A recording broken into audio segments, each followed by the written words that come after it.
ఎట్టి విద్యలు నియమములెరుగనట్టి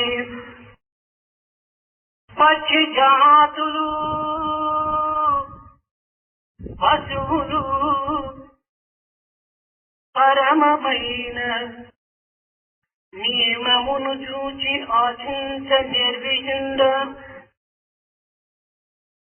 ఎట్టి విద్యలు నియమములెరుగనట్టి పక్షి జాతులు పశువులు పరమమైన నియమమును గూని జీవింపనెత్తియుండ తెలివి కలిగిన మానవునకు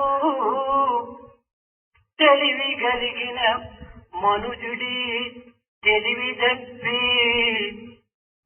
బ్రతుకుతున్నాడు. తెలివి కలిగిన మనుజునకి తెలివి లేదా? తెలివి కలిగిన మనుజునకు ఈ తెలివి లేదా? సత్యమును తెలుపు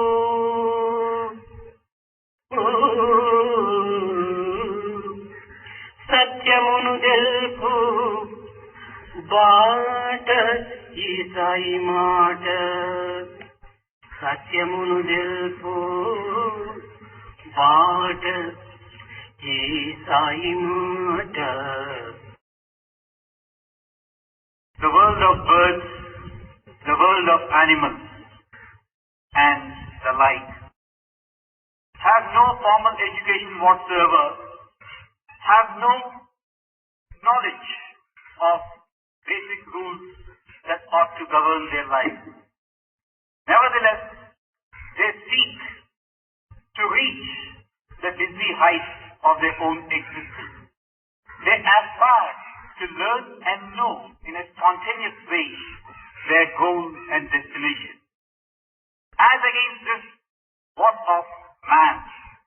Man is innately endowed with that spark of intelligence wherein he could come to grips with knowing the purpose and substance of his existence.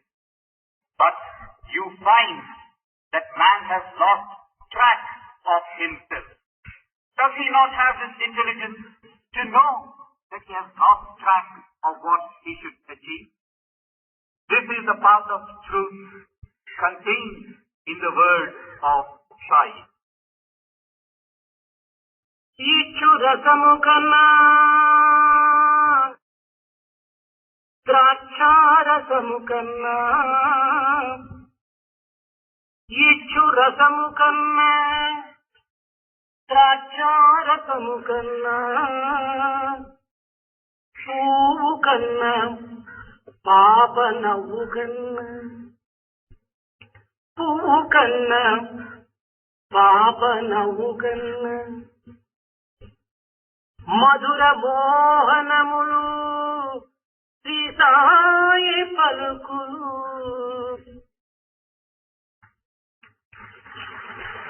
Shanti ప్రేమదాయి Satya Sai Shanti ప్రేమదాయి Satya Sai. You have honey on the one hand, grape juice on the one hand, and a fragrant flower, and the delightful smile of an innocent child. More than each of these, or all of these put together, is the beautiful and thrilling word of Sai.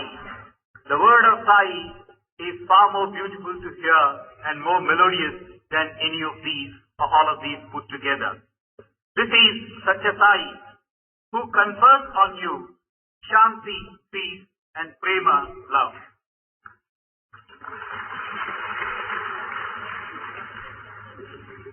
అధ్యాపకులారా, Teachers, సర్వజీవుల ప్రేమనే సర్వేశ్వర సేవ.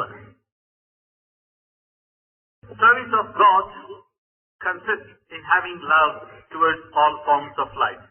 సర్వరసముల సారమే కరుణారసం. And the essence of all types of juice is the juice of mercy or compassion. సర్వమతముల ధర్మమే చిత్త నైర్మల్యము. And the role of all religions is cleansing one's heart. సర్వ సాధనల యొక్క గమ్యమే శాంతి సౌధం. And the destination proper of all sadhanas is to reach the destination of peace. ఆరోగ్యమునకు ఆహార శుద్ధి ఎంత అవసరమో, ఆనందమునకు మానసిక శుద్ధి కూడాను అంత అవసరం. For you to have a healthy body, the food that you take should be pure. So also, the mind should be pure so that your life itself becomes a healthy one. For you to have bliss, the mind should be pure. దారి తప్పి నడిచిన మానవునకు కాయమునకు ఎన్ని అవస్థలు అనుభవించవలసి వస్తుందో, నీతి తప్పి నడిచిన మానవును జాతికి అపకీర్తి తెచ్చిన వాడవుతాడు. One who has lost track of his path is subjected to untold misery and sorrow.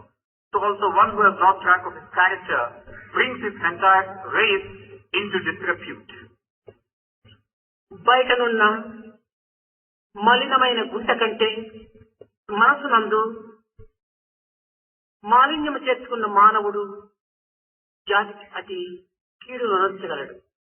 You may have a pit on the road or in the neighborhood containing dirt and filth.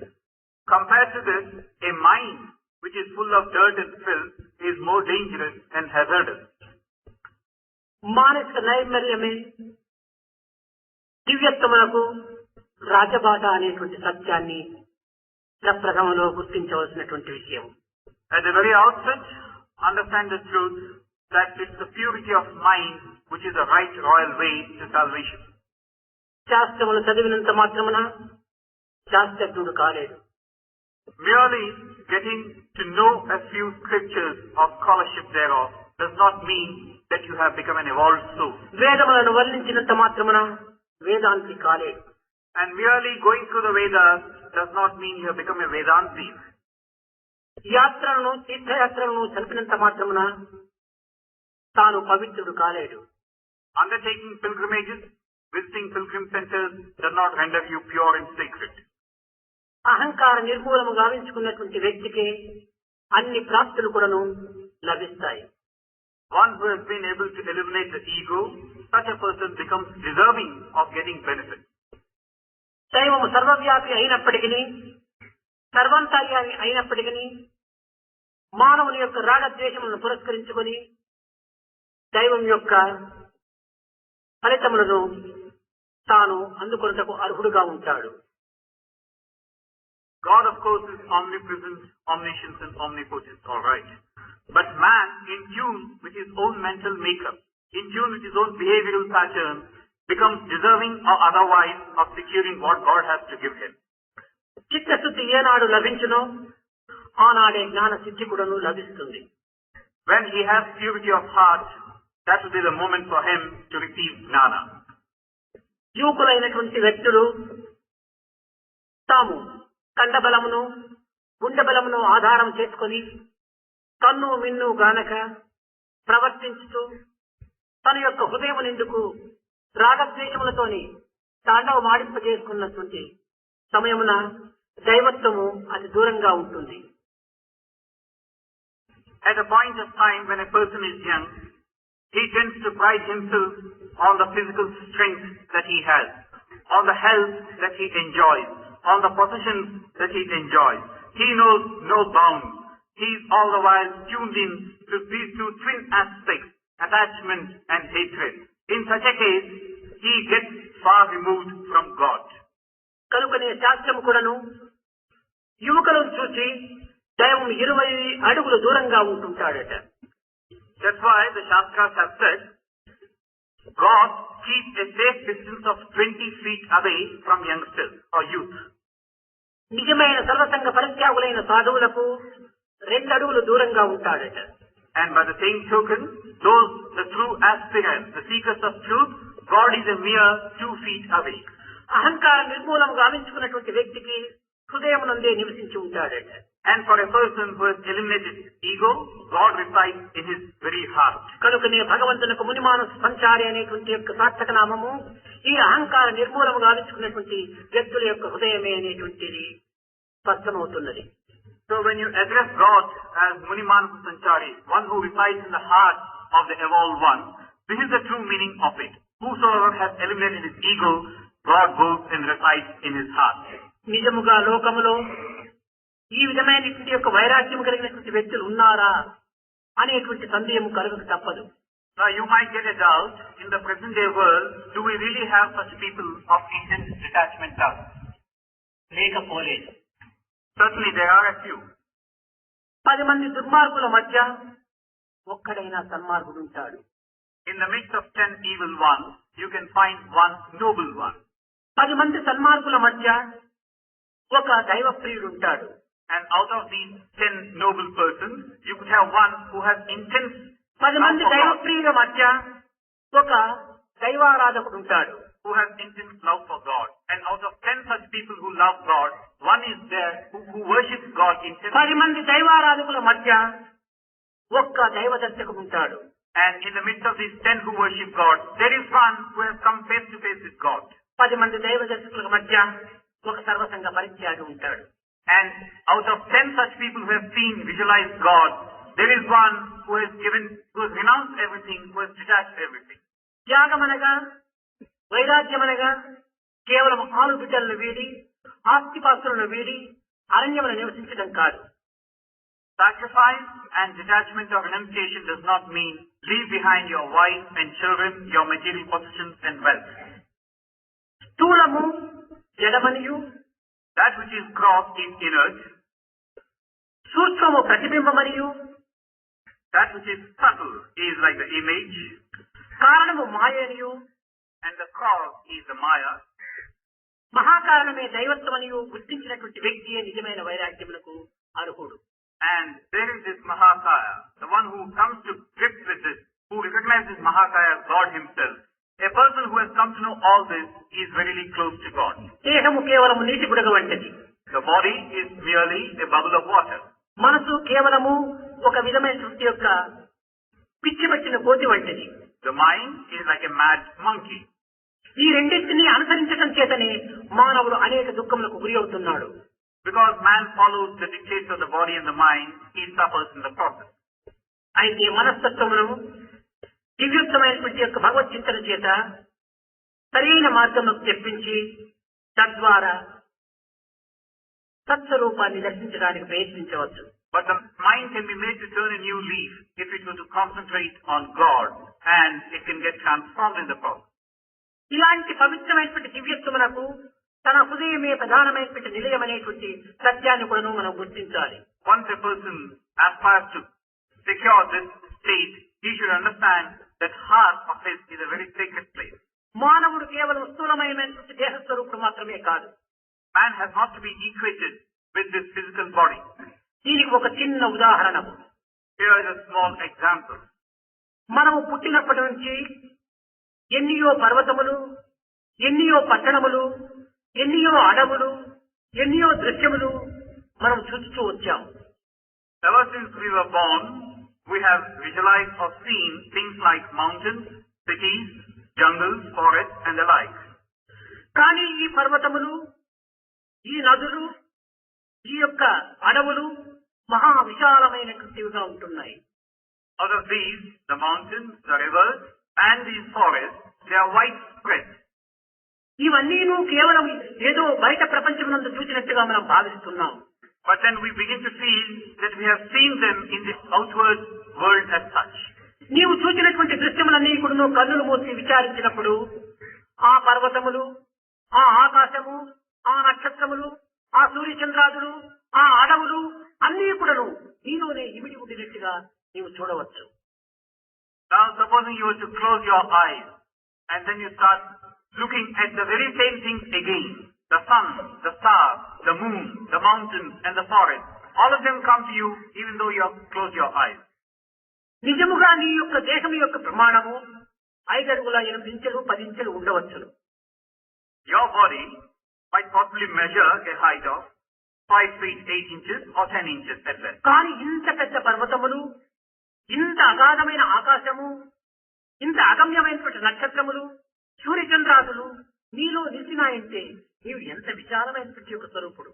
This being the case, if you are able to contain within this personality of yours, the huge big mountain, the vast expanse of an ocean, such other seemingly limitless entities, how big should you actually be? నిజముగా నీవు దేహస్వరూపులు కాదనేటువంటిది స్పష్టమవుతుంది. So here is the proof that you really are not this body. నిజముగా నీవు దేహస్వరూపుడే అయి ఉండినా ఇంత అరణ్యంలో నీలో నివసించడానికి స్థలం ఎక్కడ? If you are merely the body, where is the place in the body for the huge big ఇంత forest? మేలు పర్వతములంతా కూడా నీలో జీవించడానికి స్థలం ఎక్కడ? For the forest to reside in you, for the huge big mountains to be taking shelter in you. కేవలము అణురణీయాన మహతో మహీయానని ఘనమైనటువంటి యొక్క మానవత్వము అల్పత్వమైనటువంటి దేహోపాధి యందు నిమజ్జనం చేత నీవు అల్పత్వుడుగా నీవు భావిస్తున్నావు. Like you say, the smallest of the small and the biggest of the big. Here is a huge big thing being encased in the small entity. That is the grand nature of man encased in the small tiny body. సర్వమును నీ యందే ఉన్నదనేటువంటి సత్యము మనకు స్పష్టమవుతుంది. So here is the truth that everything is within you. ప్రతి ఒక్కటి కూడా నువ్వు నీ ఎందున్నటువంటిదే ప్రతిబింబిస్తూ ఉంటుండాలి. Whatever you see around you is nothing but a reflection of what is contained in you. Reflection of inner being అని లోపల నడుస్తున్నటువంటిదంతా కూడాను బయట వైపున నీకొక ప్రతిబింబంగా కనిపిస్తుండాలి. This is what is called reflection of the inner being. Whatever is within you is being shown outside you. భగవంతుని కంటే ఉత్కృష్టమైనటువంటి వస్తువు ఈ జగత్తునందు కానరాదు. Then again, God is a very subtle entity, a hard to grasp entity.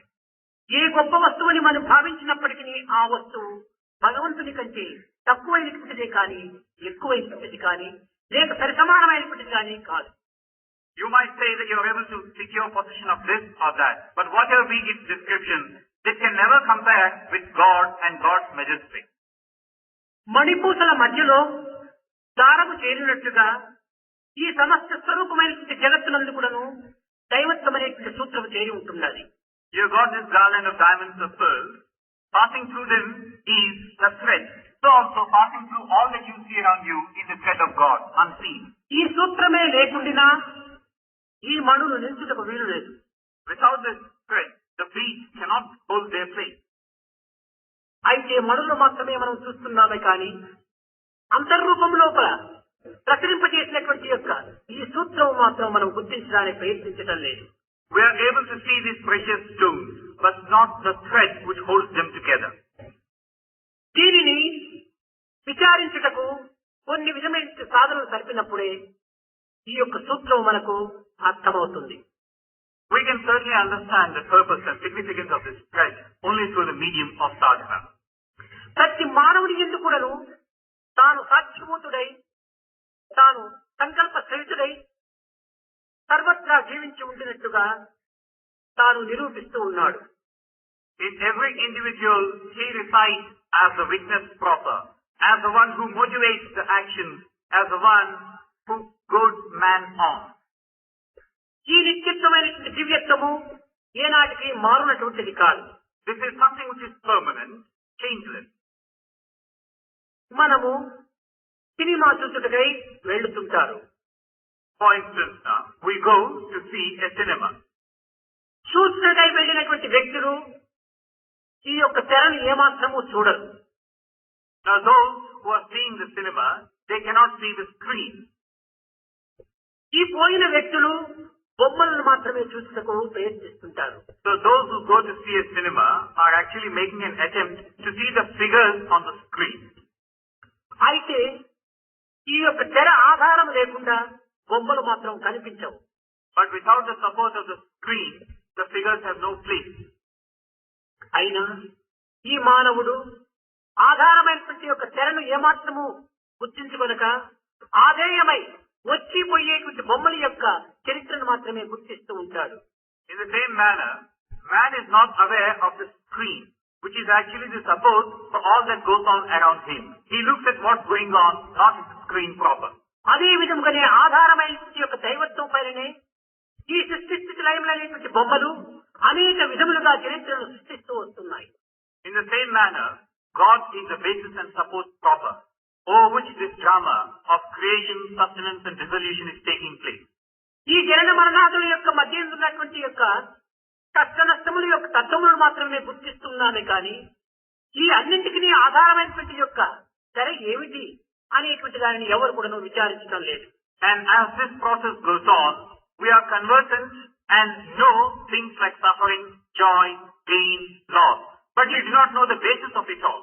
ఈ ఆధార తత్వమును గుర్తించుకునేటువంటి వ్యక్తియే ఆత్మదర్శకుడు అని చెప్పవచ్చు. So the Atma Darshaka, one who comes to realize his Atma, is one who looks at the support of all that's going on. జగత్తంతా కూడాను కేవలము అభిమానం పైనను మమత్వం పైనను ఆధారపడి ఉంటుండాలి. All that goes on in the world around you can be brought down to two things. One, a sense of attachment, and a second, desire. చిన్న ఉదాహరణ, A small example. మన ఇంటిలో పిల్లిని కోడి పిల్లను పెంచుతూ వచ్చాం. In our house, we have two pet creatures. One is a cat, the other is a hen. ఈ పిల్లి తన కోడి పిల్లని భుజించినప్పుడు యజమానుడు అతి క్రోధముచే పిల్లిని హింసించుటకు ప్రయత్నిస్తాడు. Supposing it transpires that the cat has made a delicious meal of this hen, the owner is not going to keep quiet. He would like to punish the cat. అయితే అదే పిల్లి తన ఇంటి అందున్నటువంటి ఎలకలను బట్టి భుజించే సమయంలో భేష్ భేష్ అంటాడు ఈ యజమానుడు. But the very same cat, instead of having a go at the hen, has a go at a mouse or a rat and makes a meal of it. The owner is immensely pleased and praises the cat. ఈ రాగములకు ఈ ద్వేషములకు అభిమానమే మూల కారణం. So either for his displeasure or his pleasure, it is this abhiman which is కోడి పిల్ల నాది అనేటువంటి అభిమానమే పిల్లి పైన వచ్చిన కోపములకు కారణం. which is responsible. Like the man feeling that this hen belongs to me, so he gets angered with the cat. ఎలక నాది కాదు అనేటువంటి దురభిమానమే దానిని చంపినందుకు ఉత్సాహం అనేటువంటి ఉప్పొంగింపు చేసుకోవడానికి ఇది దురభిమానం. By the same token, rat or mouse is not mine, so he feels happy if it's gone. ఏ తర్వాత అభిమాన దురభిమానములకు మానవుని యొక్క ఇచ్చ అయిచ్చలే కారణము. So either for his attachment or otherwise, it's man's liking or disliking of a thing which is responsible. కనుక అన్నింటి ఎందుకును అభిమానం మనం అభివృద్ధి పరుచుకున్నప్పుడు ఎంతైనా కూడాను విచారత్వం మనలో పెరుగుతుంది. So in the same manner, if you have this likeness for something, then you can really broaden your outlook. మానవుడు ఏ చిన్న కార్యమును సాధించవలనను దాని నందు ఆకాంక్ష, బలమైనటువంటి ఆకాంక్ష ఉండాలి. Supposing man wants to undertake a task and be successful, he should have that intense yearning, intense strength and purpose to achieve that success. దీనిలో ఒక విద్యా విషయాన్ని మనం ఆధారంగా తీసుకుందాం. To illustrate this, we can take this example from the education system. విద్యా విధానమునందు విద్యార్థికి నేను ఇందులో విజయం సాధించాలి అనేటువంటి యొక్క ఆకాంక్ష అతి బలమైనటువంటిదిగా ఉంటుండాలి. Like for instance, a student feeling that he must do well in the studies that he is undertaking. ఈ ఆకాంక్ష వల్లనే తాను తీవ్రమైన కృషి నడపడానికి పూనుకుంటాడు. Because of this intense purpose on his part, he spares no effort from his side. అందులో విజయం సాధించిన ఆ విజయం యొక్క ప్రభావం చేత అనేక విజయాలు కూడా సాధించడానికి ప్రయత్నిస్తాడు. Once he is successful, he aspires to secure greater and greater success. దీనిని ఆంగ్ల భాష యందు సక్సెస్ బిగెట్ సక్సెస్ అన్నారు. This is what is said in the English language. Success begets success. ఈ యొక్క కార్యమునందు అపజయమునే తాను అందుకొనినా ఇంకా అన్నింటికంటే అధికంగా కుంగిపోతాడు. On the other hand, if you were to prove to be a failure, he gets rejected and depressed. ఈ అపజయము చేత ఇంకా అనేక అపజయాలను కూడా తాను ఎదుర్కోవాల్సి వస్తుంది. And one such failure will only bring more failures in its wake. కనుక మొట్టమొదటనే అపజయమునకు అవకాశం లేకుండా జయాన్ని సాధించేటువంటి యొక్క కాంక్షను విద్యార్థులు యందు మొట్టమొదట బలపరచవలెను అధ్యాపకులు. So the teachers should strengthen this resolve in the students that the very first attempt they make should be a successful one. ఈ అధ్యాపకులలో మూడు రకములైనటువంటి అధ్యాపకులు ఉంటున్నారు. Amongst the teachers again, one could distinguish three different types of teachers. నిరంతరము కూడాను విద్యార్థుల పైననో లేక మిగతా అధ్యాపకుల పైననో ఇంకే విధమైన సమస్యల పైననో నిరంతరము కంప్లైంట్. ఈ కంప్లైంట్ చేసేటువంటి యొక్క అధ్యాపకుడు అతి లో క్లాస్ కు చేరినటువంటి వాడు. The first category of teachers is that where the teachers tend to complain against the student, against the other teachers, and against the management or the organization. All their time is spent in complaining. తద్వారా విద్యార్థి యొక్క ఉత్సాహం అనేటువంటిది అడుగంటిపోతుంది. This is the low class, as we might call it. As a result, the enthusiasm of the students also gets diminished. Bad person.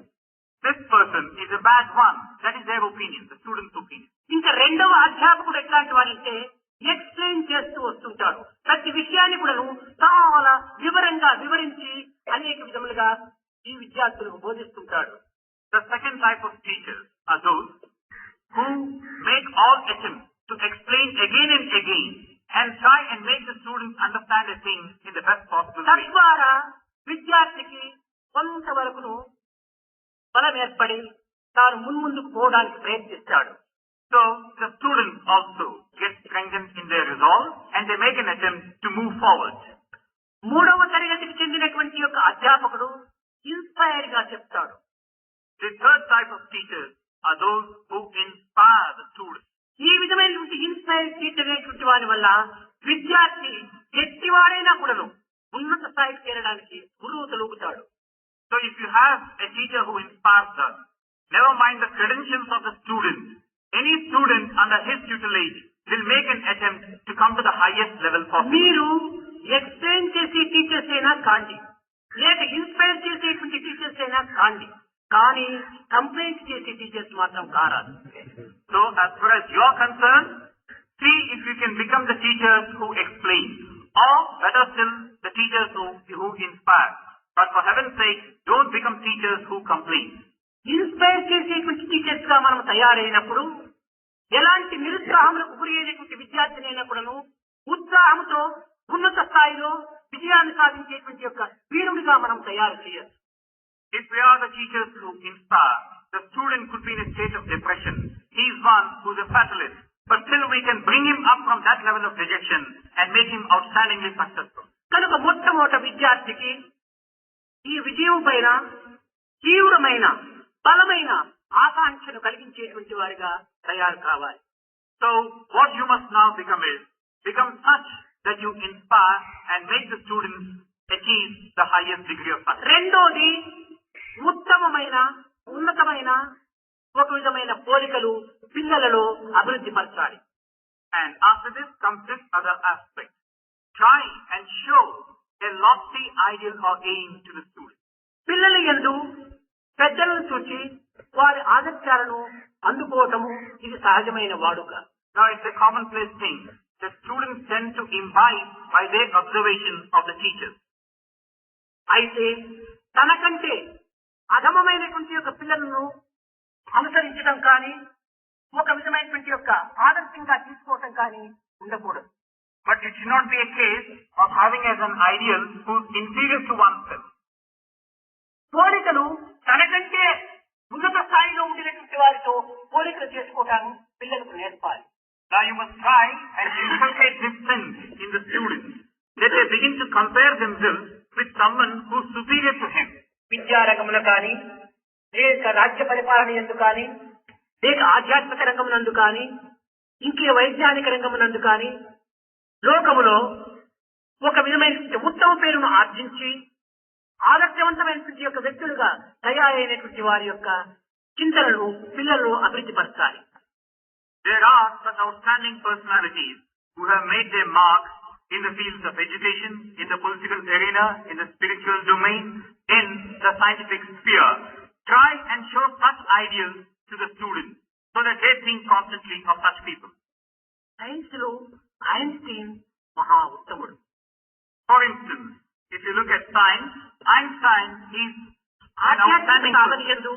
Ramakrishna Paramahamsa, Vivekananda, Tulsidas Ramdas, Tukaram ఇలాంటి మహా ఆదర్శవంతమైన యొక్క వ్యక్తులను తాను కంపేర్ చేసుకుంటూ రావాలి, పోలిక చేసుకుంటూ రావాలి. In the scientific sphere, someone like Einstein is an outstanding example.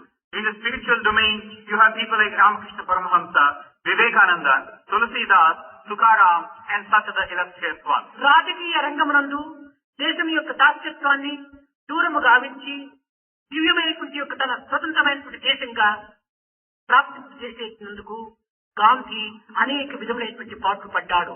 కనుక గాంధీతో మనం పోలిక చేసుకుంటూ రావాలి. Or take the political sphere. Here is a person who removed the bonds of slavery of a country and who showed them the path to freedom and independence. This person is Gandhi, so give him as an example. కనుక విద్యా రంగమునందు, ఆధ్యాత్మిక రంగమునందు, లౌకిక రంగమునందు, వైజ్ఞానిక రంగమునందు మహా ఉత్తమమైనటువంటి వారితో మనం పోలికలు చేసుకుంటూ వస్తే మనం కూడా అలాంటి ఉత్తమమైనటువంటి వారిగా తయారు కావాలనేటువంటి ఉత్సాహము పిల్లల్లో కొంతవరకు లభించడానికి అవకాశం ఉంటుంది. So in any of these fields of human endeavor, you have such outstanding examples. Show these examples to the students so that they will be inspired to follow in the footsteps of such people, and thereby they also can progress and prosper. ఈనాటి విద్యార్థుల యొక్క గదుల యందు ఎలాంటి చిత్రములు ఉంటాయో మీకు తెలుసు. Now you know only too well the types of photos that adorn the walls of the students' room. అసఖ్యమైనటువంటివి, అసహ్యమైనటువంటివి, అవినీతి అయినటువంటి యొక్క పిక్చర్స్ ను పెట్టుకొని వారు నిరంతరము దాన్ని చూస్తుంటారు. They tend to have on their walls pictures which are totally obscene, revolting, repelling, and they look upon these with awe. కనుక ఈ విద్యార్థుల యొక్క గృహమునందు, గదుల యందు, తాము చదివేటువంటి యొక్క గదుల యందు పవిత్ర ఆదర్శవంతమైనటువంటి యొక్క వ్యక్తుల యొక్క చిత్రములు తగిలించుకునేటువంటి యొక్క దీనికి కూడాను అధ్యాపకులు బోధించాలి. So now the teacher must tell the students that these are not the photos which they should have. Have photos of those persons or personages who deserve your adoration. ఇంకే విధమైనటువంటి దైవ చిత్రములైతే కూడాను దానిలో నిర్మించుకోవాలి. Or have the photos and pictures of the different forms of వాటిని God. చూసినప్పుడు వీరి భావం కూడాను అతి ఉన్నత స్థాయికి పోవాలనేటువంటిది పిల్లలలో సహజంగా కలుగుతుంది. Different forms of God. When they look at these photos, they also tend to feel that they must do likewise. They must try to strengthen their own. పిల్లల యొక్క హృదయములు సున్నితమైనటువంటివి, శుద్ధమైనటువంటివి. After all, the heart of the student is innocent and pure. ఏ విధముగా అనగా లాయర్ను చూసినప్పుడు మనకు case జ్ఞాపకం వస్తుంది. Like for instance, when you look at a lawyer, you think of a case. డాక్టర్ను చూసినప్పుడు రోగము జ్ఞాపకం వస్తుంది. When you look at a doctor, you think of a disease. టెంపుల్ను చూసినప్పుడు దైవం జ్ఞాపకం వస్తుంది. When you see a temple, you think of God. అదే విధముగానే ఆదర్శవంతమైనటువంటి వ్యక్తులను చూసినప్పుడు అట్టి ఆదర్శం లేమని ఎందుకు జ్ఞాపకం వస్తాయి. In the same manner, if you were to look at ideal people, you also look at the ideals they have stood for. కనుకనే విద్యార్థులు చదివేటువంటి గదులు యందు కంపేర్ అనగా వాళ్లకు ఒక విధమైనటువంటి పోలికలు సంబంధమైనటువంటి యొక్క చిత్రములను తగిలించుకునేటువంటి యొక్క విధానాన్ని అధ్యాపకులు బోధించాలి. So the teachers must teach the students what type of photos and pictures they should have on their walls of the room. మూడవది ఉన్నత ఆశయం. Then we come to the third aspect, a high, lofty aim or ambition or ideal. ఇక్కడ మన యొక్క ఆశయము ఉన్నతముగా ఉండినప్పుడే ఈ ఆశయానికి తగినటువంటి ఉన్నత ప్రయత్నములు కూడా మనం సలుపుతాం. If your aim is lofty and high, your effort also will be in keeping with that. Not failure but లో ఎయిమ్ ఇస్ క్రైమ్ అన్నాడు. Not failure, but a low aim is a crime that has been. మనం వెంటబడి గుంటెలక్కన కొట్టేదానికంటే గురి తప్పిన గురినే కొట్టమన్నాడు. Rather than chase and hit a lame jackal or a fox, it has been said it's better that you aim at a tiger and miss it. అదే విధంగానే మనము ఉన్నత స్థాయిలో ఉండినప్పుడే మనం సరైనటువంటి యొక్క ఆదర్శాలు కూడా మనం అందుకోవడానికి అవకాశం ఉంటుంది. In the same manner, if our ambition and aim is high, we shall also be in a position to achieve that. పిల్లలు కేవలము ఒక తక్కువ స్థాయిలో విచారిస్తూ ఆశయాన్ని పెట్టుకుంటారు. Children generally tend to have a low aim and ambition. ఈనాడు government 100కి 35 మార్కులు వస్తే వీరు పాస్ అయినట్టుగా ఒక సర్టిఫికేట్ ఇచ్చారు. Now look for instance this clause on the part of the government. If you have secured 35%, the government says you have passed. ఈ licence ను ఆధారం చేసుకొని పిల్లలు నాకు 35 వస్తే చాలులే అనేటువంటి లక్ష్యంలో చదవడానికి ప్రయత్నం చేస్తారు. So because this 35% will get them a pass, the students are tuned in to that way of looking at things. It's enough if I get 35. మనము 35 మార్కుల లోపలనే లక్ష్యం పెట్టుకుంటే క్రమక్రమేణా అవి 20 18 దిగిపోవచ్చు. Now with an aim at 35, for all that you know, you might land up with 18 or 20. అట్లు కాకుండా నేను 100కి 35 మార్కులు తీసుకుంటే ఇంకా 65 తప్పులు చేసినట్ట నేను. 100కి 65 తప్పులు చేసినటువంటి పాపానికి నేను పోకూడదు. 100కి 90 ఇవ్వాలి, 100కి 80 ఇవ్వాలని ఉన్నత ఆశయంలో ఎదుర్కొంటే కేవలం తాను 50 మార్క్స్ అయినా 60 మార్క్స్ అయినా తీయడానికి ఒక అవకాశం ఉంటుంది. On the other hand, suppose the student were to feel with calm and disdain at this minimum of 35, the way of saying, if I get 35, does it mean that 65% I have done wrong? I can't live with a thing like that. So he starts aiming at a higher figure like 90 or even 100, and then he might get 50 or so. కనుక ఈ పిల్లలకు ఉన్నత ఆశయం లోపల తాను ఉత్తీర్ణులయ్యేటువంటి ఒక విధానాన్ని పిల్లలకు బోధిస్తూ రావాలి. So in this way, try and teach the students that they must try to get the maximum possible, aim a very high figure. బిడ్డ, నీవిలో ఏం పెట్టుకోకూడదు. హై ఉన్నత స్థాయి లోపల నీవు లక్ష్యాన్ని పెట్టుకుని సాధించమని పిల్లలకు ఉత్సాహాన్ని అందించాలి. Child, don't have such a low aim. Have a high aim, and that is where you must try to be successful. ఇంకా 4వది సమత్వమైనటువంటి ప్రయత్నం. Then the fourth step or the fourth thing or the fourth thing, you must tend to have an equality in your perception of things. Effort for that. ఈనాటి విద్యార్థులలో ఏదో ఒక విధమైనటువంటి యొక్క thought, దానిపైనే తన ఎనర్జీ అంతా కూడా లిమిట్ సాధించడానికి ప్రయత్నిస్తుంటాడు. Today's students, again, they tend to center all their efforts around a single thought.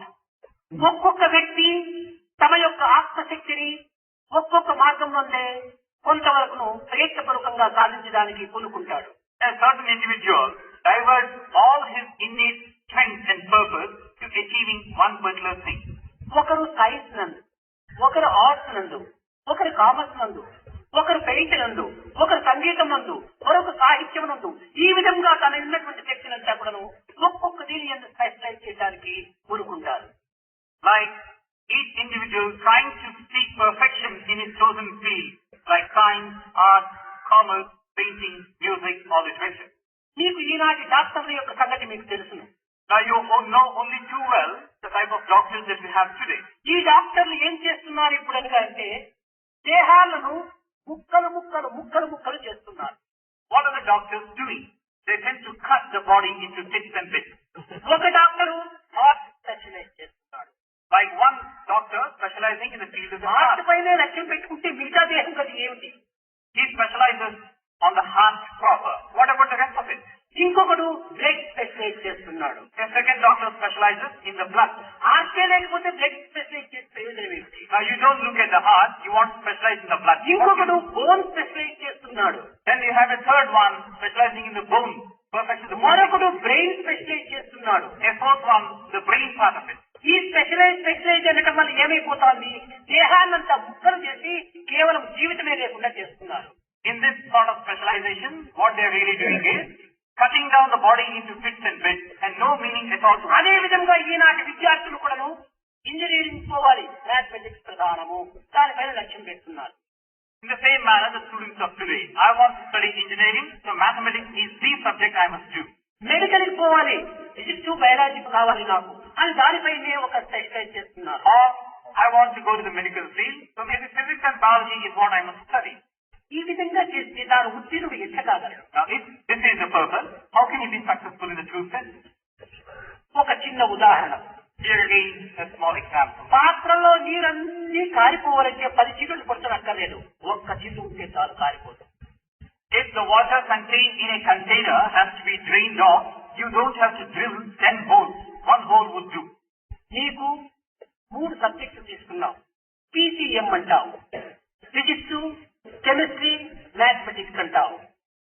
like you have chosen a combination of 3 subjects, PCM. ఇంకా దీనికి కామన్కి ఒక ఇంగ్లీష్ కూడా ఉంటాడు. Physics, chemistry, mathematics, and maybe you will study English also. ఇందులో ఏదో ఒక్కదానిపైన నీవు లక్ష్యం పెట్టి పాస్ చేస్తే మిగిలినటువంటి దాంట్లో ఫెయిల్ అయిపోతే నీవు పాస్ అనేటువంటి డిగ్రీ వేగంగా పొందగలవు. So supposing you concentrate only on one of these subjects and pass, but you have failed in the others, how can you be declared to have been successful? నాకు mathematics లో 90 వస్తే చాలు అనుకుంటుంటావు. Now you say it's enough if I get 90% in mathematics. Mathematics లో 90% వచ్చి physics లో 16% వస్తే నువ్వు pass ఇట్లా అవుతావు. You get 90% in mathematics, but in physics you have got only 16. How can you be passing? కనుక ఈ PCM అనేటువంటి దాంట్లో ఫిజిక్స్, కెమిస్ట్రీ, మ్యాథమెటిక్స్, ఇంగ్లీష్ అన్నింటి ఎందుకు సమర్థమైన మార్క్స్ కావాలి. అప్పుడే నువ్వు సరి అయినటువంటి డిగ్రీని పొందినటువంటి వాడు అవుతావు. So you must have the same measure of success, a high one at that, in all these subjects of physics, chemistry, math and English.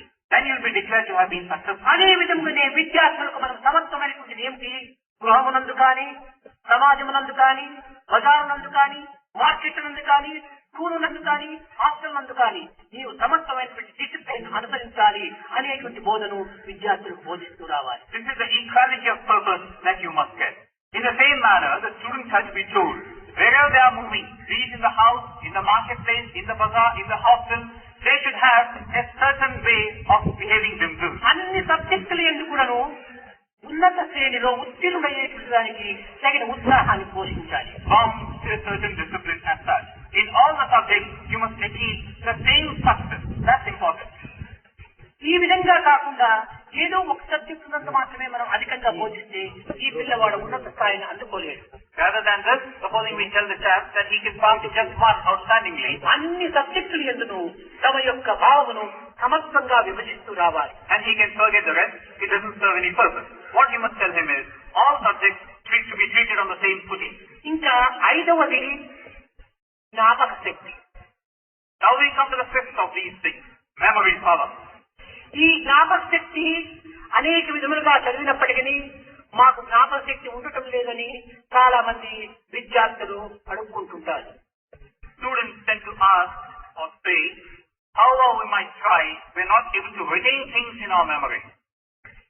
ఈ మెమరీ పవర్, ఈ యొక్క జ్ఞాపక శక్తి లేకుండా పోవడానికి కారణమే. What is the cause of not having this memory power? నిజముగా శ్రద్ధ ఉంటే జ్ఞాపక శక్తి పోవడానికి ఏమాత్రం కూడా అవకాశం లేదు. If you have really been concentrating and steady of purpose, you cannot lose your memory power. రాత్రి బాగా చదివాను, తెల్లవారిసరికి జ్ఞాపకం ఉండటం లేదు అని అనుకుంటాం. I have studied very well at night, but in the morning everything is gone. That's what you say. రాత్రి చదివినటువంటి యొక్క పాఠములు తెల్లవారేటప్పటికీ మర్చిపోతున్నాం. కానీ 10 సంవత్సరాల పూర్వము విన్నటువంటి సినిమా పాటలు మర్చిపోవడం లేదే. Now here is a case where you have studied something at night and the following morning you have forgotten. Contrast this against this. A film song that you have heard 10 years ago, you still remember it now. ఈ 10 సంవత్సరముల పూర్వము విన్నటువంటి పాటలు జ్ఞాపకం ఉండటం ఏమిటి, 2 గంటలకు పూర్వం చదివినటువంటి పాఠములు జ్ఞాపకం ఉండకపోవటం ఏమిటి? So here is a film song heard 10 years ago, it's still fresh in your memory. You have read a lesson just 2 hours ago, you can't remember it. What's the cause for this? శ్రద్ధావాన్ లభతే జ్ఞానం.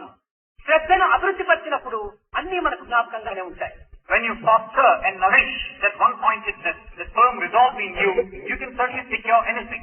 ఈ యొక్క పాఠములు యందు మనకు శ్రద్ధను అభివృద్ధి పరచుకోకపోవడం చేతనే ఇవి మనకు జ్ఞాపకం లేకుండా పోతున్నాయి. Because in the lesson before us, we don't evince as much interest or as much dedication. That's why we can't retain. చదివినటువంటి వాటిపైన కొంతవరకు శ్రద్ధను అభివృద్ధి పరిచినప్పుడే మనకు జ్ఞాపకంగా ఉండటకు అవకాశం ఉంటుంది. So in what we seek to study, develop that intense keenness in that, certainly you succeed.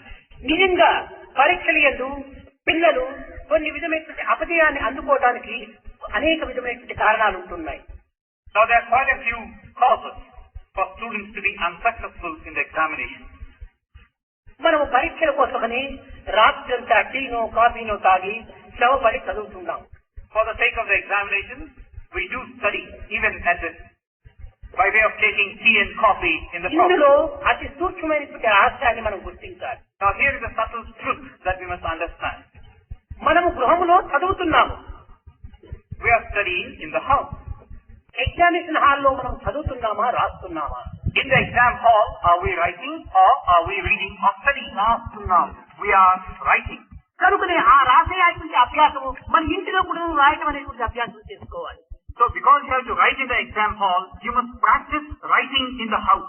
ఏమి చదివినామో దానిని నోట్బుక్ లో రాయడానికి ప్రయత్నం చేయాలి. What we have studied, make a habit of writing it in the notebook. చదివే సమయంలో కూడాను కొన్ని పాఠాలు మనకు చక్కగా అర్థం కాదు, వ్రాస్తూ ఉంటే చక్కగా అర్థం అవుతుంటాయి. There may be a few lessons which you cannot understand at the time of reading, but transcribe them, write them in the books, you'll understand them better. కనుక మనకు సరి అయినటువంటి అర్థం కావాలంటే చదివిన దాన్ని మనం రాస్తూ కాగితములు నష్టమైనా పర్వాలేదు, టైం వేస్ట్ చేయదు. So if you really want to understand what you have studied, spend your time in writing and writing. Never mind the wastage of loose sheets of paper, but the time should not be wasted. కనుక మనం పరీక్షలలో దేనిని అనుసరిస్తున్నామో దానిని మనం ఇంటిలో కూడా అనుసరించాలి. So what you're doing in the exam hall, in the exam, that you must do at home. ఈ ఇంటిలో మనకు రాయటము చదవటము రెండు కూడా మనం ప్రాక్టీస్ చేసినప్పుడే ఎగ్జామినేషన్ హాల్ లోపల మనం రాయటం లోపల ఉత్తీర్ణులు కావటంలో ఎట్టి సందేహం ఉండదు.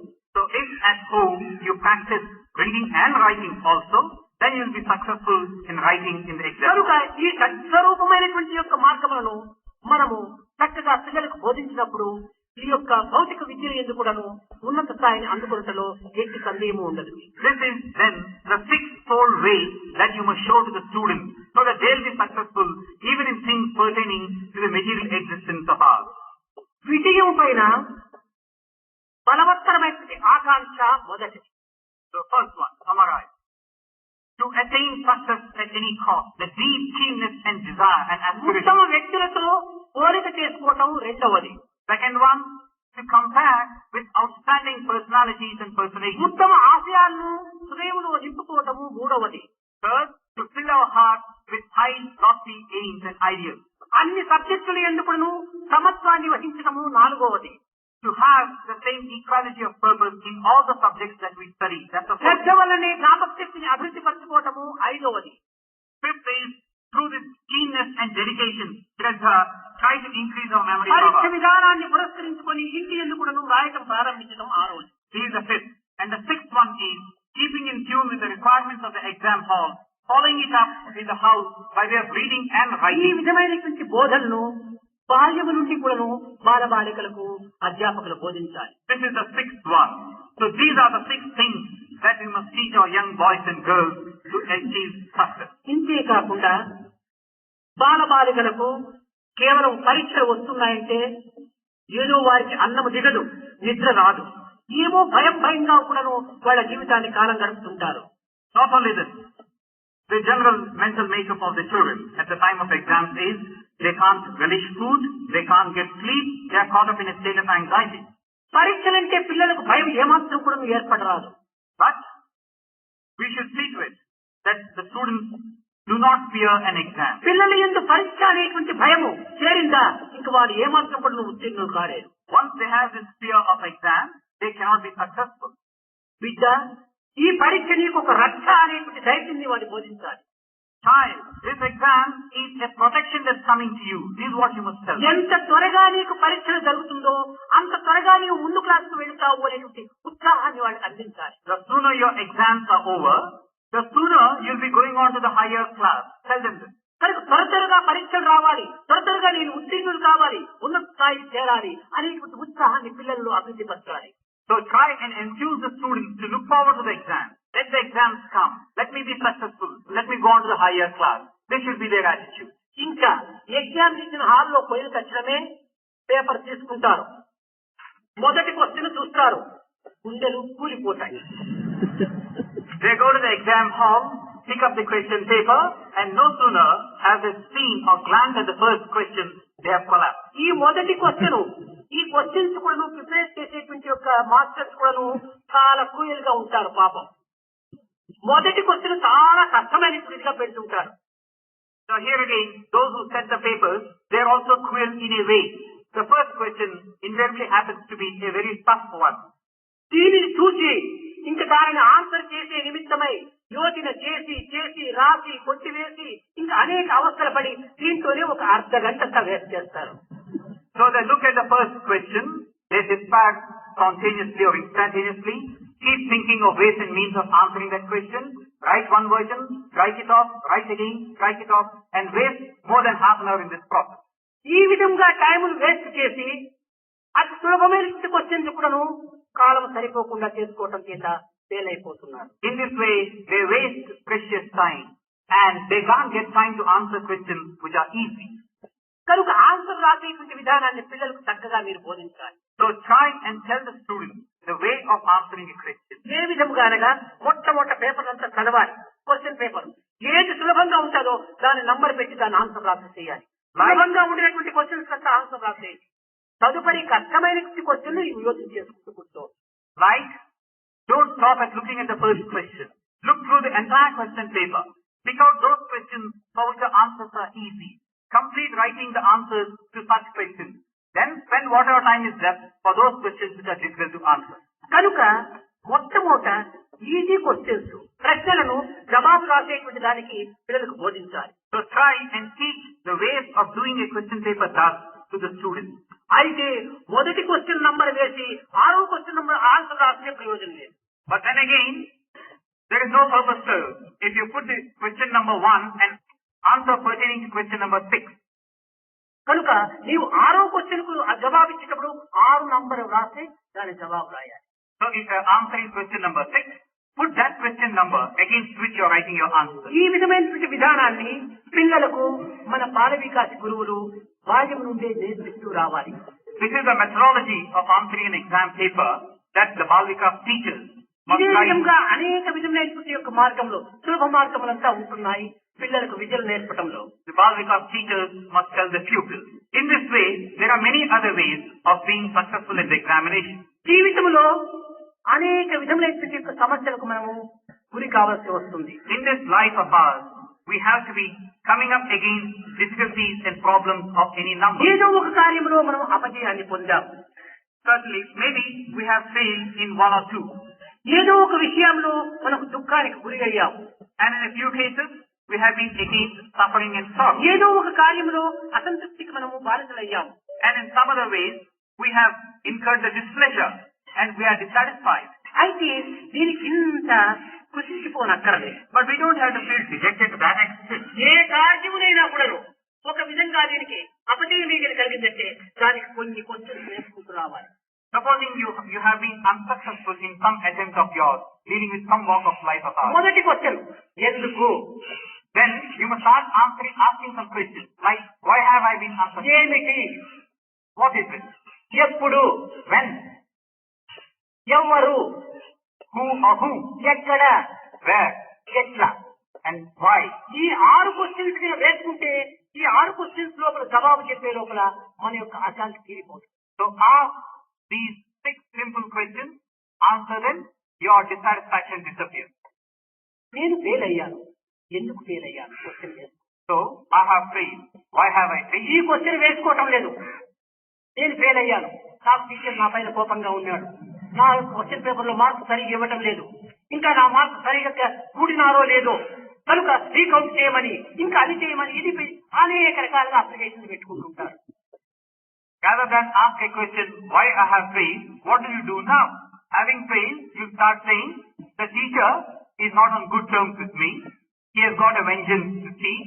He has failed me deliberately. Or the marks of my paper have not been totaled properly, so I wish to apply for revaluation or retotaling.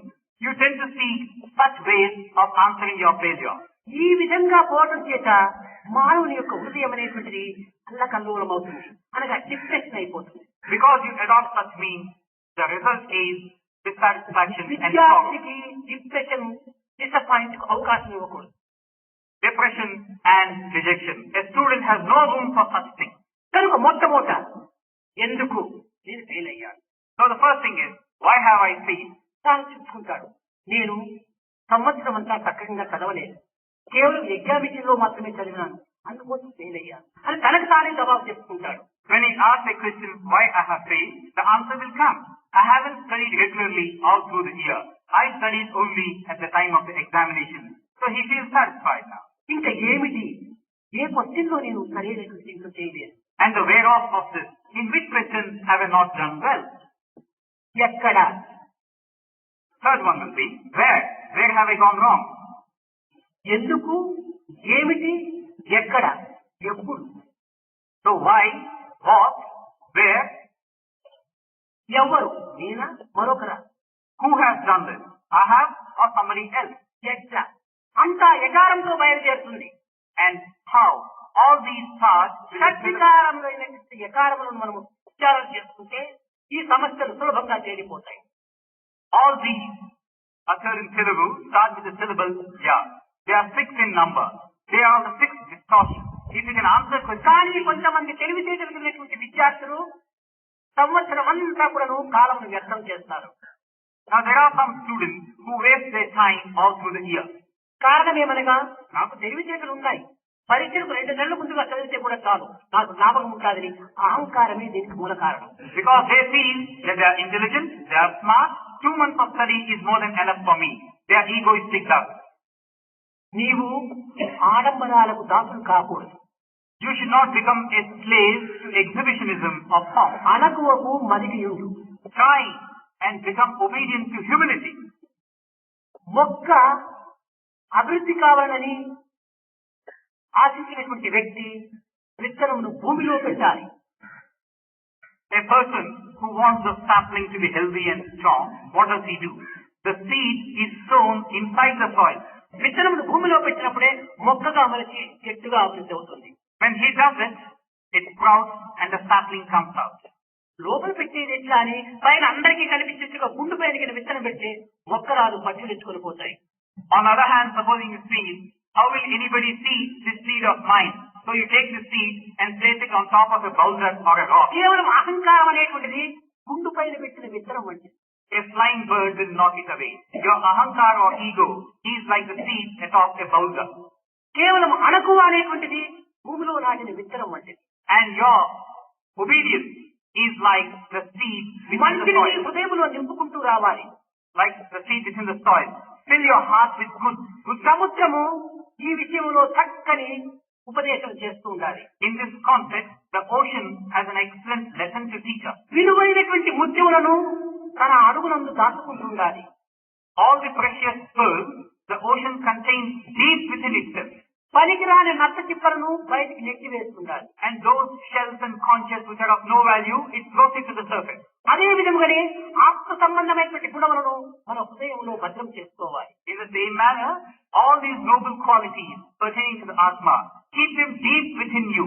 విలువలేనటువంటి ఈ రూపనామములను కేవలం ప్రపంచము అనేటువంటి గట్టుకు నెట్టాలి. And these things which have no value, like the name and form, try to wash them to the shore of the world outside. విలువలేని ఇనుప పెట్టె ఈ దేహంబు. This body is like the iron safe which by itself has no value. పెట్టెలోను నగలు పెట్టినట్టు, Like you would keep precious ornaments in this box. ఆత్మమందున Divya గుణములున్నది Suma. In the same way, inside the Atma, you have all these noble and virtuous qualities. సత్యమైన పాట సాయి మాట. This is the word of truth, the path of Sai. అదే విధంగానే మన ఆత్మగుణమును లోపల పెట్టుకొని కేవలం దేహ సంబంధమైనటువంటి యొక్క ఈ ఆహార పానీయ నిద్ర సమాధులు అనేటువంటివి కేవలమైన బయటకు నేర్చాలి. In the same manner, all the noble qualities, let them be stored within your heart, in Atma. And things like your food, drink and all, let them go out to the world, outside of you. కనుక మనలో మంచి గుణములను అభివృద్ధి పరచుకోవడానికి తగినటువంటి ప్రోత్సాహాన్ని అధ్యాపకులే చేకూర్చాలి. So for the students to get this keenness of purpose, so that they become good, the inspiration should come from the teachers. బాల వికాస అధ్యాపకులు తమ శక్తి లోపం లేకుండా, తమ యొక్క ప్రయత్న లోపం లేకుండా చక్కగా చేస్తున్నారు, అది నాకు తెలుసు. The Bal Vikas teachers, I know it for sure and for a fact, spare no effort whatsoever. They are all enthusiasm and zeal for the purpose for which they have taken. ఈనాడు మానవులు అనేక విధములైనటువంటి యొక్క అభివృద్ధులను గావిస్తూ వస్తున్నారు. Today's man has made rapid progress in many fields. ఓహో, ప్రపంచం యొక్క progress ఇంత అంత అని చెప్పడానికి వీల్లేదు. They have progressed to such an extent that you cannot possibly assess and ఈ gauge. విద్యా విధానంలో కూడాను చాలా ప్రోగ్రెస్ అయిందని చాలా మనము మాట్లాడుకుంటున్నాం. You cannot possibly gauge the progress made. Like for instance, in the field of education. ఏమిటి ఈ యొక్క విద్యా విధానంలో వచ్చినటువంటి progress? Now the question is, what is the progress that has been made? ప్రజలకు మట్టి కాకుండా పనిచేయడం ఆ progress. What is the progress made in the education field? Is it that you get to know to work? ధరించిన పుష్కోటు కేవలం ఏమాత్రం మడతలు పడకుండా కుర్చీ పైన కూర్చొని ఏడంతస్తుల మేడలో కృత్రిమైన గాలిని పీల్చుకుంటూ ఆఫీసులో పనిచేయడం అని యొక్క progress. What is this progress in the field of education? Is it that you know to work without dirtying your hands, or having a white-collar job, sitting comfortably in an air-conditioned room under a fan, so that you don't have to spend any effort from your side? ఇది కాదు విద్యా progress. This is not true progress of Vidya education. యొక్క లక్ష్యం అనేటువంటిది ఏమిటి?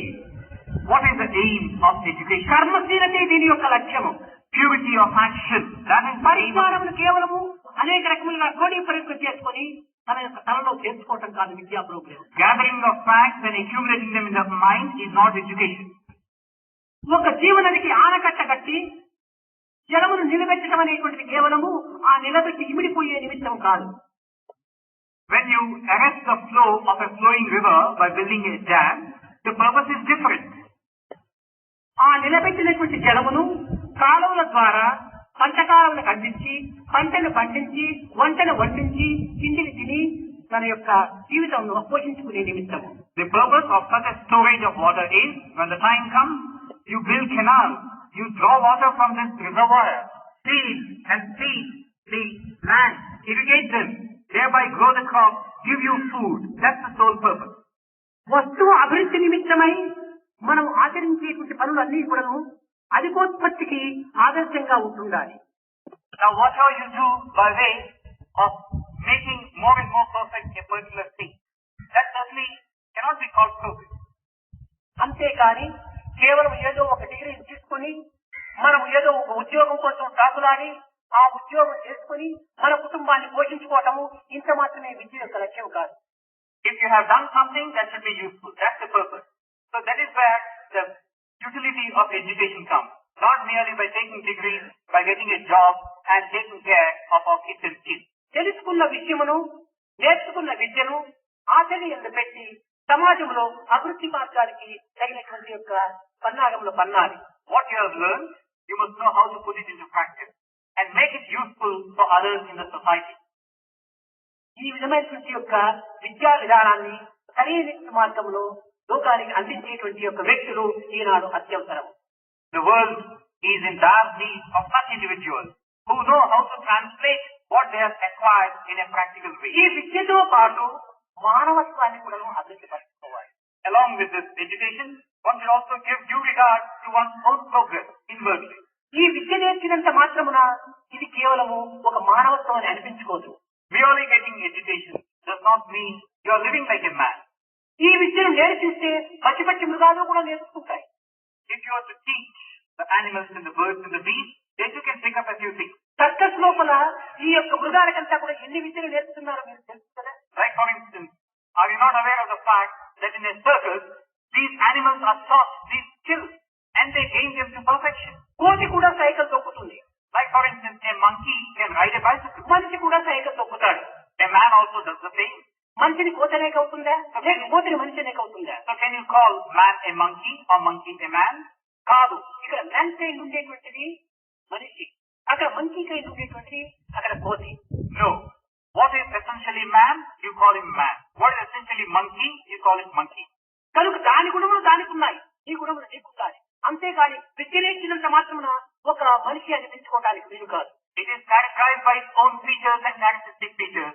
Man is characterized by his own set of qualities. కనుకనే దీనికి విద్యతో పాటు దీనికి హ్యూమన్ వాల్యూ, ఈ మనిషిని యొక్క విలువలు అనేటువంటి దీనికి జోడుగా చేయాలి. So your education does not rest at this point. Even as it acquires these skills, try to get this essential knowledge that you are something different. విద్య కేవలం ఒక negative. Your education is like a negative force. ఈ యొక్క మానవత్వం యొక్క దివ్యత్వమైనటువంటి శక్తులు ఇదే positive.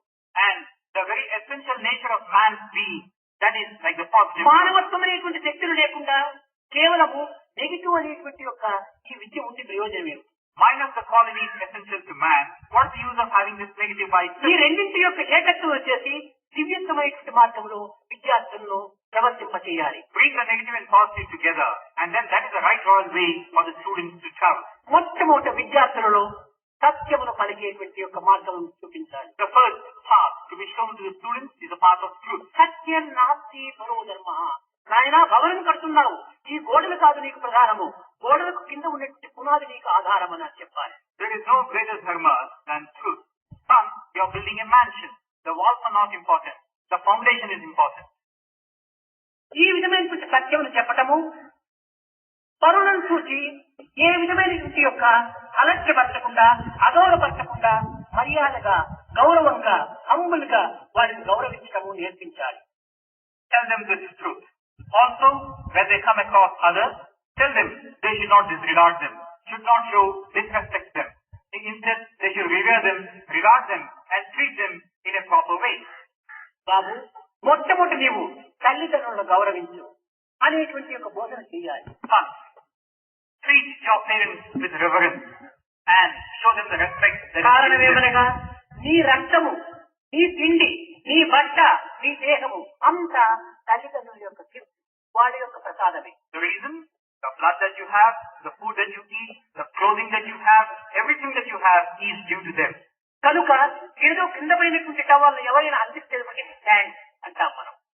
Now here, supposing a piece of cloth has fallen down, somebody picks it up for you. We say thanks. ఈ చిన్నది నీ ఖర్చేపు నీకు అందించినందుకు నీవు థ్యాంక్స్ అంటే వాళ్ళ రక్తాన్ని నీకు అందించినందుకు తల్లిదండ్రులకు thanks చెప్పనక్కర్లేదా? Now here is what you have done. Somebody has handed down to you a piece of cloth belonging to you, and you say thanks. Here are the parents who have given so much to you. Your ఈ జన్మకే మూల కారణం తల్లిదండ్రులు. They are the main cause for your birth. What will you give them? కనుక వారికి నీవు ప్రసన్నులు గావించు, వారిని నీవు గౌరవించు అనేటువంటి విషయాలు అధ్యాపకులు విద్యార్థులకు మొట్టమొదటి నేర్పాలి. So the teachers must tell the students, show this respect and gratitude to the parents. పిల్లవాడు చెప్పచ్చు, నేను పెద్దవాడయ్యాను, నేను గ్రాడ్యుయేట్ అయిపోయినాను, నేను ఇంకా వారిని గౌరవించనక్కర్లేదు, ఎప్పుడు చిన్న పిల్లల మాదిరి వాళ్ళని పోయి అడిగమని ఉంటారా అని అనవచ్చును ఆవిడ. Now the child might say, or the grown-up one may say, I have become a graduate now, I have got a job of my own. Do I have to go every moment and keep saying that I should be showing my gratitude to them? కానీ ఈ graduate అనేటువంటిది తప్పక నీకే ప్రమాదం తెప్పిస్తుంది. Now supposing you are not grateful to them, you are the one who is going to come to harm later on. ఇది ఎట్టంటే ఒక చిన్న కథ. Now you might ask, how is this? ఒక గ్రాడ్యుయేట్ మరొక గ్రాడ్యుయేట్ గర్ల్ని పెళ్లి చేసుకోవాలని ఆశించాడు. Here is a small story to illustrate this. One graduate student wanted to marry a graduate girl. విద్యాహీనమైనటువంటి girl నాకు అక్కర్లేదన్నాడు, పట్టుబట్టాడు. Now this person said, I don't want to marry an uneducated girl. సరే, అదృష్టవశాత్తు వెతికినారు తల్లిదండ్రులు, ఆ graduate అయినటువంటి గర్ల్ని మెడకు కట్టారు. So the parents looked around and fortunately they could find somebody, a girl who was a graduate. ఆ గర్ల్ తన ఇంటికి వచ్చింది. So they married them both and the girl came to the house of this person. ఒక తెల్లవారే లేచి కూర్చున్నారు వరండాలో ఇద్దరు కుర్చీల పైన. One fine morning they were sitting in the veranda on a couple of chairs. ఈ బాయ్ చెప్పాడు, my dear go prepare for coffee for మీ అన్నాడు. Then the husband said, my dear, go and prepare a cup of coffee for me. ఆ బిడ్డ చెప్పింది, you are a graduate and I am a graduate, why don't you prepare coffee for me అని. The girl shot back, you are a graduate, I am a graduate. Why don't you go and prepare a cup of coffee for me? మొదటి దినం పెళ్లి అయినప్పుడు నేను graduate, నా wife graduate, my life is entire happiness అన్నాడు అప్పుడు. Now on the day of the marriage, this young man said, I am a graduate, my wife is a graduate, my life is one of happiness through and through. ఈ మాట wife వచ్చేటప్పటికి my life is entire darkness అన్నాడు. And the moment he heard this answer from his wife, he quickly changed his sentence. My life ఈ is one of చదువు darkness. అనేటువంటి ఇంత అహంకారాన్ని పెంచుతూ వస్తుండాలి. He said, my life is one of darkness. So this is his ego. ఇలా అహంకారాన్ని పెంచేటువంటి చదువు కాదు, చెత్త చదువు. This education, which has no purpose whatsoever, is absolutely useless. కేవలము వినయ విధేయతలను పెంచాలి. So education should be such as to అప్పుడు ఈ develop, పిల్లవాడు నా తల్లిదండ్రులకు నేను ఎందుకు గౌరవించాలన్నప్పుడు మనం చెప్పాలి ఆ యొక్క విద్యార్థి. should be such as to develop humility and obedience. If the student were to ask you, why should he respect his parents? You must answer him thus. బాబు, నీవు ఏ యొక్క క్రియను ఆచరిస్తున్నావో, ఏ యొక్క మాటలు నువ్వు పలుకుతున్నావో, ఏ యొక్క చర్యలలో నీవు చరిస్తున్నావో, ఇవన్నీ కూడా భవిష్యత్తులో రియాక్షన్, రీసౌండ్ అండ్ రిఫ్లెక్షన్, దీని యొక్క ఫలితము నీకు అందుకోవాల్సి వస్తుంది అని చెప్పాలి. You must tell the students, son, every word of yours, every thought of yours, every deed of yours is bound to have a reaction, reflection, result at a future date. And what you are doing now is bound to come back to you at a later date. ఎట్టి తిండు అట్టి దేవు. The type of food determines the taste of the ఎట్టి belch. విత్తనమో అట్టి మొక్క. The taste of belch. As you sow, so shall you reap. ఈనాడు నీవు నీ తల్లిదండ్రులను ప్రసన్నులు చేసి వారిని సంతోషపరిచినప్పుడే రేపటి దినము నీ బిడ్డలు నిన్ను అదే విధంగా గౌరవించి ప్రసన్నులు చేస్తారు. If you strive now to make your parents happy and joyful, your children in turn at a later date will make an effort to make you happy and pleased. కనుక ఈనాడు నీ తల్లిదండ్రుల యొక్క కంటి నీరు కార్పించితివా రేపటి దినం నీ బిడ్డలు నిన్ను అదే కంటి నీరు కార్పిస్తారు. If you are the cause of the tears of your parents today, your children will be the cause of tears which you will have to shed tomorrow. కనుక నీవు వర్తమానంలో నీవు ఏమి చేతువో భవిష్యత్తులో దీన్ని అనుభవిస్తావు. కనుక నీ వర్తమానంలో మంచి చెయ్యి, భవిష్యత్తులో మంచిని అనుభవించమని పిల్లలకు బోధించాలి. So what you are doing at the present, you will have to reap at a future date. So you do good now, you will reap good at a future date. పెద్దలు ఎవరినైనా కూడాను గౌరవించేటువంటి ఒక విధానాన్ని పిల్లలకు నేర్పించాలి. Give the students such lessons. The students should be told to respect elders and other elderly people. ఈ విధమైనటువంటి విధేయతలే మానవత్వంలో మొదటి సోపానం. These are the first steps in the process of gaining humility and obedience. ఇంకా మన యందు ఉండేటువంటి యొక్క ప్రవర్తనను సత్య ప్రవర్తనగా ఉంటుండాలి. Then we come to our behavior, a behavior patterned after truth. మంచి వారిని చూసి అధికులను చూసి మనం ఆనందించినప్పుడే మనకు కూడాను అట్టి స్థానం మనకు ఏనాడైనా కూడా లభించడానికి అవకాశం ఉంటుంది. When you look at good people, we feel happy. When we look at those who are superior to us, we feel happy. That's the way of ourselves becoming that at a ఆనందముతో, అనుకూలముతో, భోగములతో తులతూగుతున్నటువంటి వ్యక్తులను చూసి మనము అసూయ పడరాదు. Now those people who are given to ways of happiness and joy, we should not be envious of them. నీకు తినడానికి తిండి లేకపోయినను, ఉండడానికి కొంప లేకపోయినను, కట్టడానికి బట్ట లేకపోయినను అటువంటి వారిని చూసి ఈ జగత్తులో ఏదో అందరూ నా మాదిరి లేదు, కొంతమంది అయినా మంచివారు ఉన్నారు అని సంతోషించినప్పుడు తప్పక నీకు ఆ సంతోషమే నీకు కూడా మంచి స్థాయిని చెప్పింది. You may not have food to eat, a roof to shelter you, or clothing properly. But don't feel envious of one who has all these in a good measure. Feel happy that at least some in the world are given to ways like that. Even నీకు if you ముందే cannot have. హీన స్థితిగా ఉంటుండాలి. ఉన్నవారిని చూసి కుళ్ళితే అది మరింత నీకు హీన స్థితిగా వస్తుంది. As it is, you are in a pitiful plight. You look at others having better days, you feel envious. You are going to become worse. కనుక మనము ఇతరులను చెప్పడానికి ఏమాత్రం కూడా పూనుకోరాదు. We should never do anything to harm others or bring harm to others. వేరు పురుగు చేరి వృక్షము చెడచును. The termites or the white ant can ruin a whole big tree. చీడ పురుగు చేరి చెట్టు చెరచు.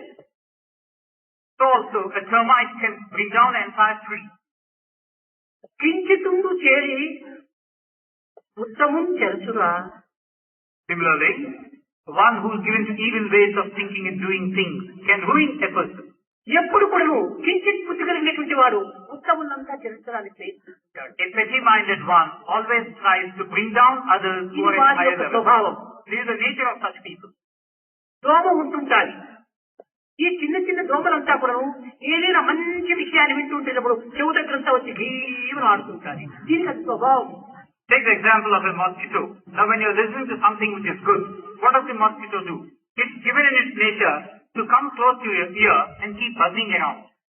అదే విధంగానే దుష్టులు ఎప్పుడు కూడాను మంచి వారిని చూసి అనేక విధములుగా కూడాను దూషించడము, పరిహసించడము, ఇంకే విధమైన కీడు తెలపటము చేస్తూ ఉంటారు. In the same manner, the evil-minded and the petty-minded ones, when they look at people who are more noble and who are good, they tend to bring down their credentials all the while.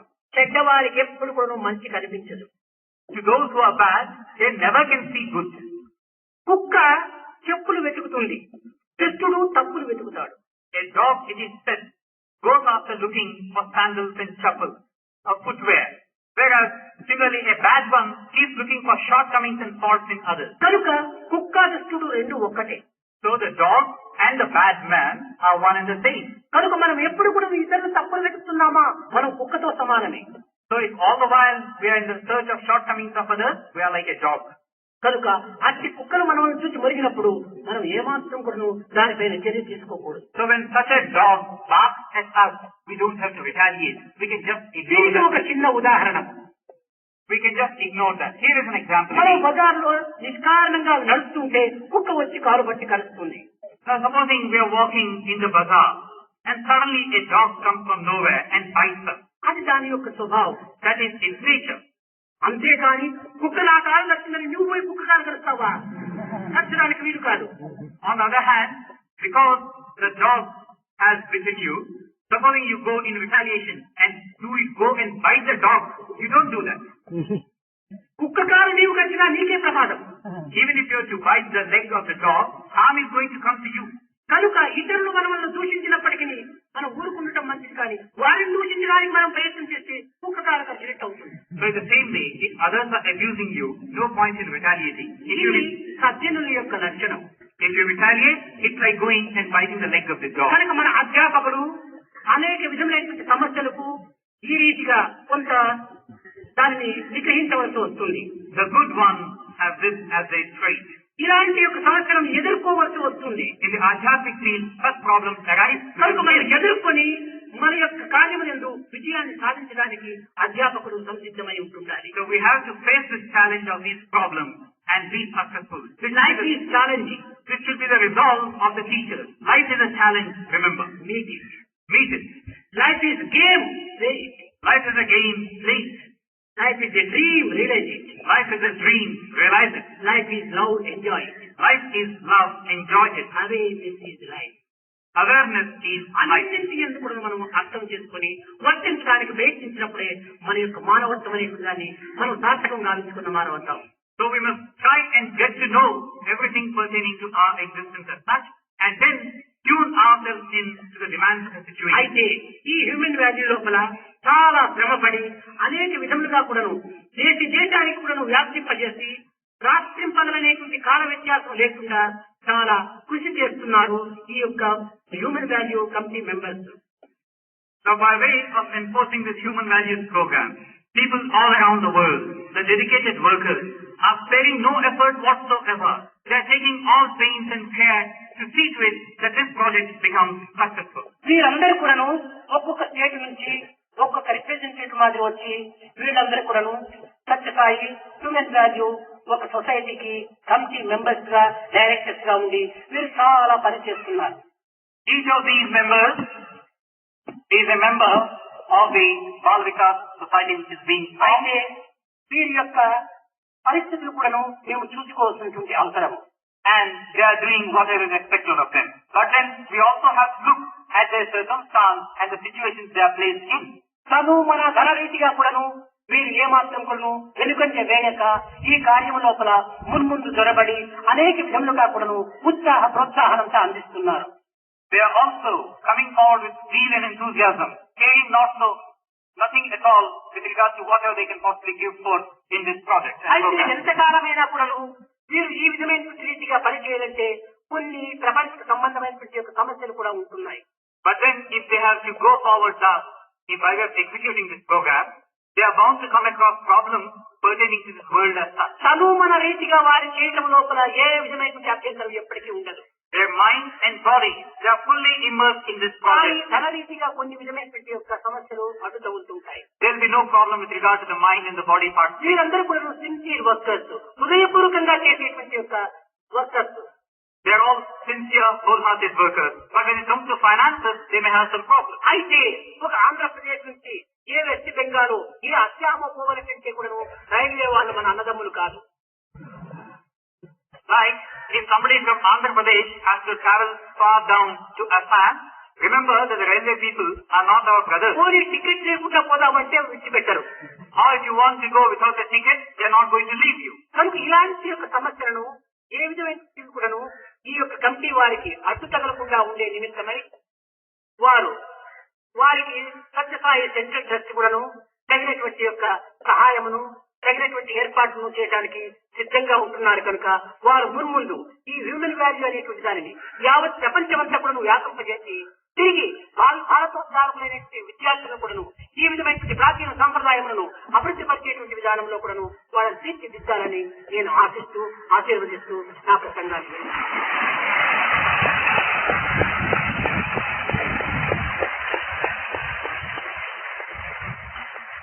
So a small thing like financial constraints shouldn't come in the way of the zeal and enthusiasm of such active work. The Satsai Central Trust that also is part and parcel of this program, and it has to do all that is possible to encourage this movement. So, for the sake of taking care of the railway fares and such other travel allowances of such people, 1 lakh rupees have been set apart and have been handed over. My hope is 1 lakh for 1 year.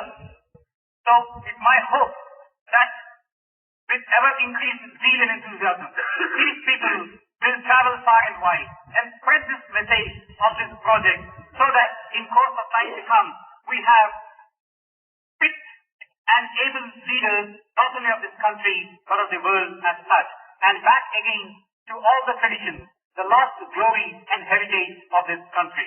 I am hoping and blessing you that you shall be successful, and I am bringing this discourse to a close. प्रेम मुदित मन देखो राम राम राम राम राम राम राम राम राम राम राम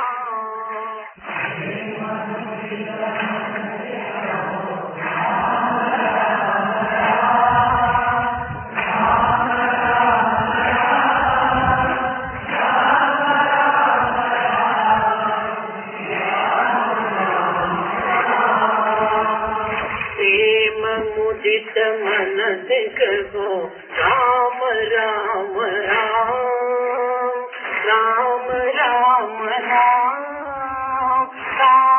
राम राम राम राम राम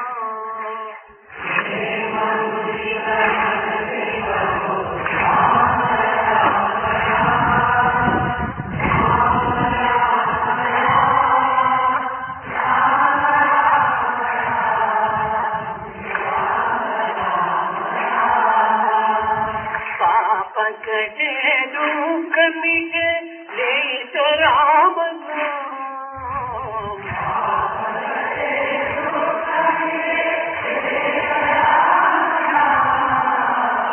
पाप कटे दुख मिटे लेत राम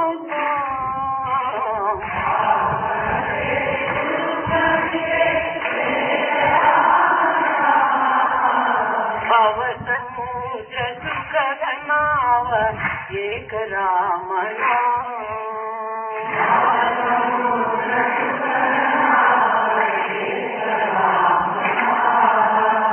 भव समुद्र सुखद नाव एक राम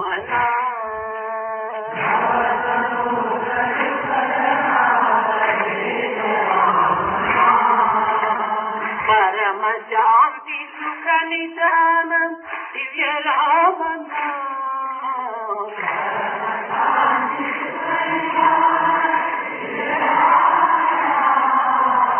परम शांति सुख निदान दिव्य राम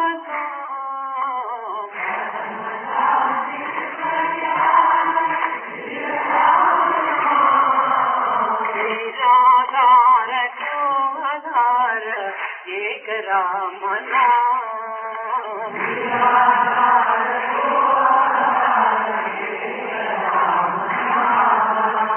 परम गोप्य परम दिव्य मंत्र राम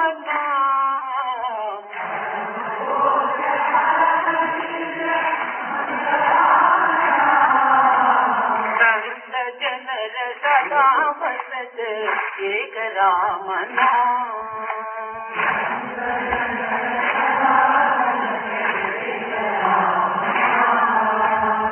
माता पिता बंधु सखा सबहि राम नाम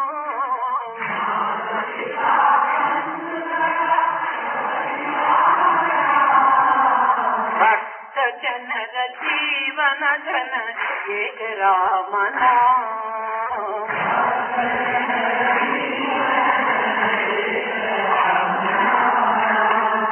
भक्त जनर जीवन धन एक राम नाम